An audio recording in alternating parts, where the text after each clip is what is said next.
Hi, welcome back to Papa John's Pantry. Remember to like the Facebook page, subscribe to the YouTube channel, and questions or comments for me, reach out to me at papajohnspantry@gmail.com.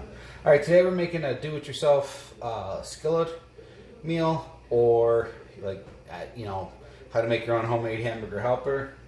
Got a smidge bit more than a pound of beef, 2 boxes of mac and cheese. You're just going to prepare these as normal, and we're going to stir what we make in the pan into it when we're done. I'm going to be using a cup of onions.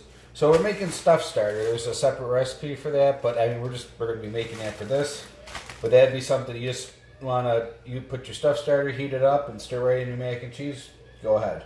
So hamburger, onions, cup of peppers, a tablespoon of garlic, or minced garlic, and a tablespoon of adobo. We're going to get that frying up. I will see you just in 1 second.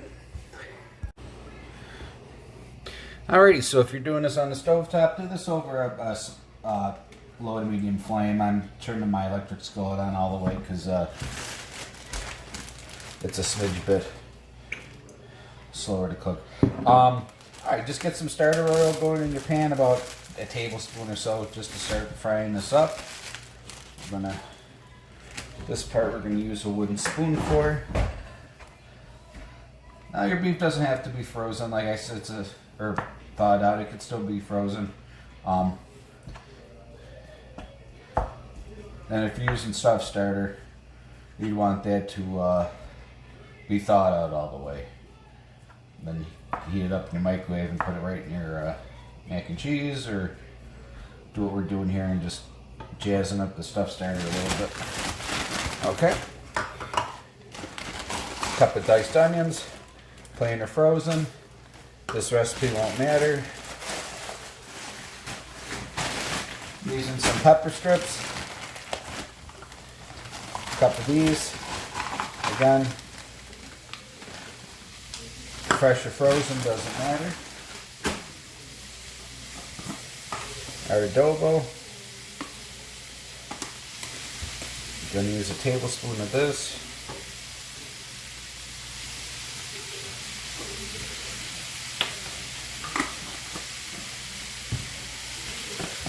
And a tablespoon of your minced garlic.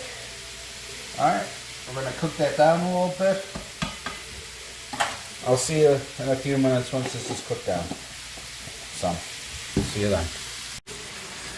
So, flatten this out a little bit in the pan, leveled it out. Got a little piece that's still frozen, no big deal. If yours is a big giant blob, it'll start to thaw out as it cooks. Alright, I'll see you in a little bit. Alright, just keep cooking down until there's no pink.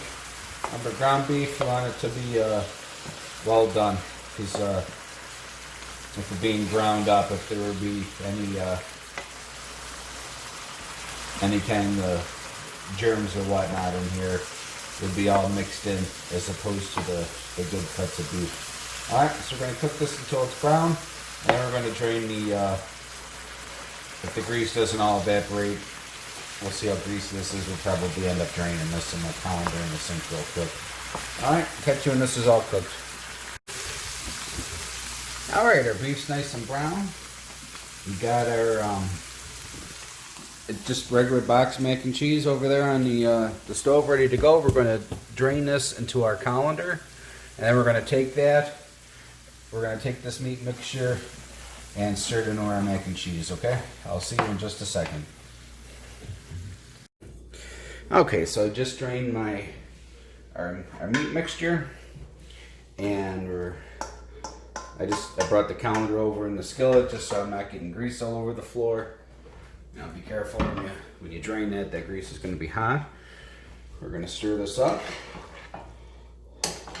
And now what we did with the beef, you can easily do with chicken, turkey, pork, even tuna, and make whatever, it's just an easy recipe to make box macaroni and cheese into a full meal. Get some protein in there. I will put this in a bowl.